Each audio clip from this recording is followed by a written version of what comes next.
अस्सलाम वालेकुम दोस्तों, मेरा नाम है मोहम्मद सईद और आप देख रहे हैं इज़हान इजी इलेक्ट्रॉनिक्स। दोस्तों, क्या आपको अपनी एलसीडी को हर बार रिमोट से ऑन करना पड़ता है?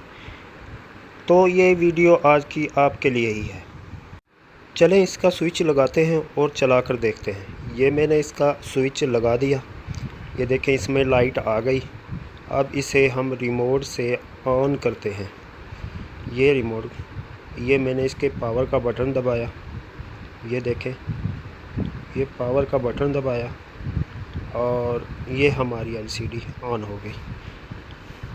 ये देखें, मैं इसे एक बार फिर बंद करके आपको दोबारा दिखाता हूँ। ये मैं इसे बंद कर देता हूँ। ये मैंने इसका स्विच दोबारा लगाया, ये चलें दोबारा इसे रिमोट से ऑन करते हैं। ये देखें, ये हमारी एलसीडी चल गई। ये देखें, चलें मैं आपको बताता हूँ कि आप इस मसले को अपने घर पर ही ख़ुद कैसे हल कर सकते हैं। जस्ट थोड़ा सा सेटअप है इसका। आपने मेन्यू का बटन प्रेस करना है। मेन्यू का बटन प्रेस करने के बाद आपने 1 प्रेस करना है, फिर 1 प्रेस करना है, फिर 4 प्रेस करना है, फिर 7 प्रेस करना है, मतलब 1147 प्रेस करना है। चले इसका करके देखते हैं। मेन्यू दबाया मैंने, मेन्यू के बाद मैंने 1147 दबाया तो देखें फैक्ट्री सेटिंग सामने आ गई। यहाँ पर जर्नल सेटिंग में जाएंगे इस बटन से। जर्नल सेटिंग में जाने के बाद हम यहाँ पर पावर मोड पर आ जाएंगे, जो कि ऑफ हुआ है। जस्ट हमने इसको ऑन करना है।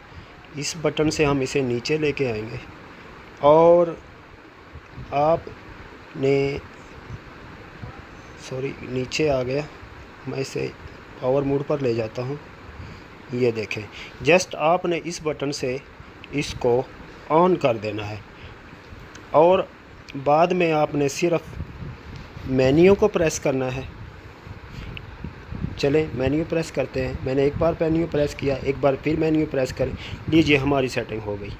ये सिंपल सी सेटिंग थी जस्ट आपके लिए।